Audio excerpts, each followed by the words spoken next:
Üdv a Motorsport Archív csatornámban. Ennek a csatornának ez az első része, ezzel pedig egy sorozat indul el. Üdvözlök mindenkit a legújabb csatornámon. Akik ismernek, azok tudhatják, hogy van egy Transformers és van egy történelem csatornám is. Úgyhogy, ha akartok, oda is iratkozzatok fel, de gondolom itt csak az autók érdekelnek titeket. Pontosan emiatt indítottam ezt a csatornát. Régi nagy vágyam az, hogy autókról beszélhessek. Igaz, nem vagyok jó kocsikból. Nem vagyok olyan ember, aki szereti az autókat. De egy valamit szeretek, mégpedig a Gran Turismo-t. Az a játék, ami megpecsételte a gyerekkoromat. 2018-ban, vagy alig nem 17-ben megkaptam az első konzolomat, ami egy PlayStation 2 volt. Igen, egy PlayStation 2-t kaptam meg 7-8 évesen. Miután megkaptam ezt az autót, és autót, megkaptam ezt a videókonzolt, azután indult el a Gran Turismo-s pályafutásom. Ez a pályafutás abból állt, hogy először is a Gran Turismo 3-at végigjátszottam. Miután azt végigjátszottam, jöhetett a Gran Turismo Tokyo. És miután a Gran Turismo Tokyót végigjátszottam, jöhetett a Gran Turismo Prologue, amit úgy hívunk, hogy Pro League, de ez részletkérdés. Így jöhetett létre az, hogy én meghatározó eleme lettem az életemben, és hogy meghatározó eleme lett az életemnek a Gran Turismo. Nem mindenféle szintéren, csak annak a meghatározó eleme lett, hogy szeretem az automotorsportot. Ezért szeretem a Forma 1-et is, és a GR3-as autókat is, és azoknak a futamait is mindennél jobban szeretem. Mai videónk témája a Honda NSX GT500-as 2000-ből, az az autó, ami le tudta taszítani a mindent is megnyerő olasz istálókat. De hogy miért lett ez az autó verhetetlen, és hogyan tudta legyőzni az ellenségeit, ez a mai videóban kiderül. A sorozatom első részében, mint ahogy mondtam, a Honda NSX, mint ahogy a képen is láthatjátok, a Honda NSX GT500-ast fogjuk bemutatni 2000-ből. Az egyik legikonikusabb japán konstrukció, ami valaha is megjelent a japán gyárakban. Nézzük meg az egyik legjobb japán versenyautót és a Super GT szériából. A története egészen az 1990-es évek és 2000-es évek fordulóján kezdődött, amikor a Honda NSX rájött, hogy az olaszok, megmondom az őszintét, így voltak ott lent a gyáron, és így mondták, hogy az olaszok megnyernek mindent. Kéne valami jó konstrukciót kitalálni. Muszáj tudni, hogy ebben az időben, 99-ben és 2000-ben a Honda nem volt annyira kifinomult. A Honda azokat a motorokat használta, amit például Senna autójába is betett. Ezért van a Ground Effectnek a csatornáján is az a videón, a címe, hogy Sennától a VB cím így. Egyébként ez a videó inspirálta, egyébként ez a csatorna inspirálta egyébként az én csatornámat is, úgyhogy mindent tiszteltem a Ground Effectnek és az Archívum csatornájuknak. Nem szeretnék semmit sem lemásolni, csak mivel én nagy Gran Turismo rajongó vagyok, ezért gondoltam, jó ez az autó elsőnek, és most itt jönnek majd a támadások a komment szekcióba. Na mindegy, nem fogtok tudni megtörni, annyit kaptam már az élettől. Ha tudni akarjátok, hogy miért, akkor majd elmondom egy másik videóban.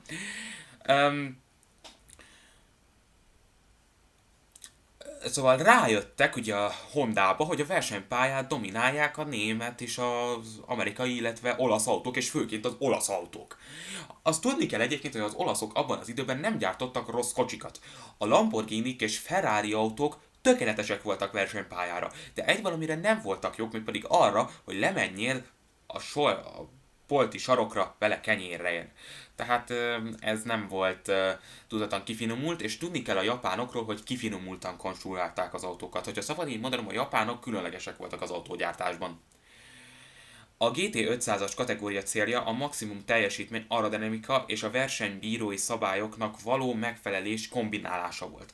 A Honda mérnökei a sebességet, megbízhatóságot és kezelhetőséget helyezték a középpontba. És mi volt a kulcsa? Az alumínium karosszéria.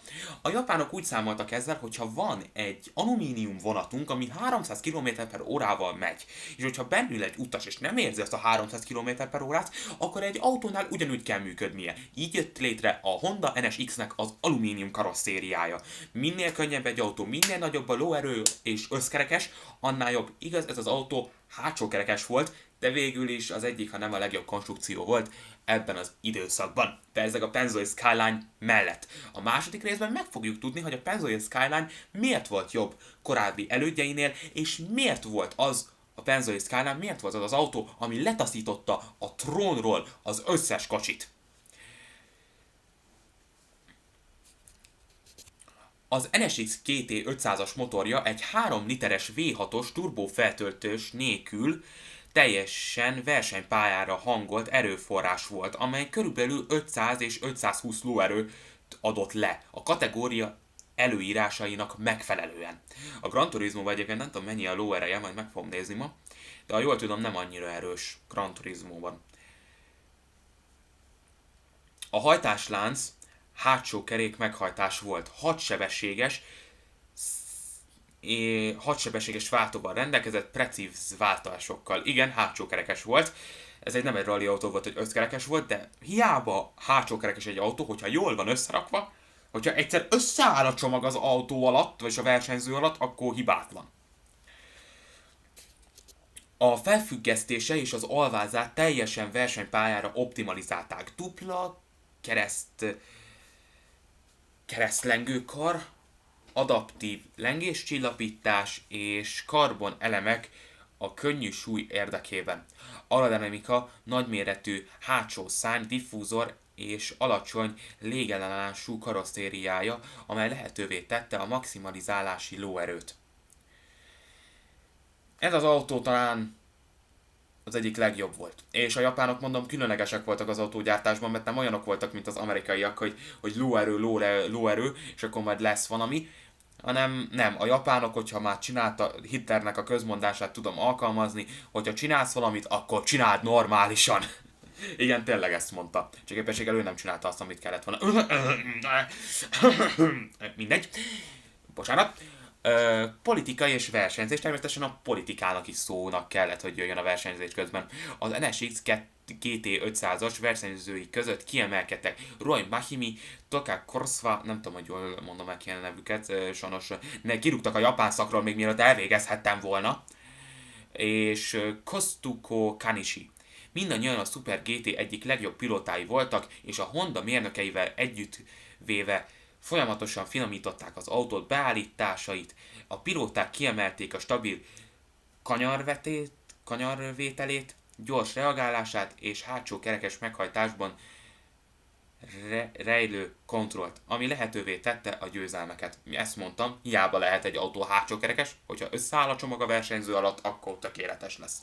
És miért mondta azt a Ground Effect, hogy miért van a Ground Effectnek a címébe az, hogy Sennától a VB címig. Most nem akarok butaságot mondani, vagy propagandát, de ha jól tudom, Senna meghatározó alakja volt annak, hogy ez az autó létrejöjjön. Ezt miért mondom? Amikor az NSX-et, nem a versenyautót, hanem az utcai változatát kitették az versenypályára, akkor Sennát hívták, hogy próbálja ki. Igen, Senna 2 kör múlva behajtott a boxba, és mondta, hogy hát ez az autó így, úgy, meg amúgy nem teljesen jó, ezt meg úgy hangolni kéne rajta, hát a japánok meg komolyan vették, és a komoly vevésnek eléggé nagy szerepe volt, ugyanis kb. Az egyik legjobb konstrukció volt szerintem a 2000-es években. A Honda NSX GT 500-as számos sorozatban és évadban nyert. A 200-as és a 2000-es 2-es évben a japán szuperkupát, a Super GT 500 bajnoki címet megnyerték, 2001-ben a Fuji 500 km-es győzelem is az övék lett, és végül 2002-ben a Suzuka 1000 km-es dobogós helyeket is elérték. A győzelmek kulcsa a stabilitás, gyorsítás, taktikai és pilóták precizitása volt. Kiemelkedő boxkiállások, megfelelő gumitechnika és változó időjárás körülményekhez való alkalmazkodása biztosította a dinamikáját. Az NSX GT 500-as ikonikus festése a Pennzoil sárga mellett volt egyébként igen, hogy Pennzoil festés kapott, de aztán egyetlen egy verseny hétvégén volt jó, a Castrolnak volt a festése.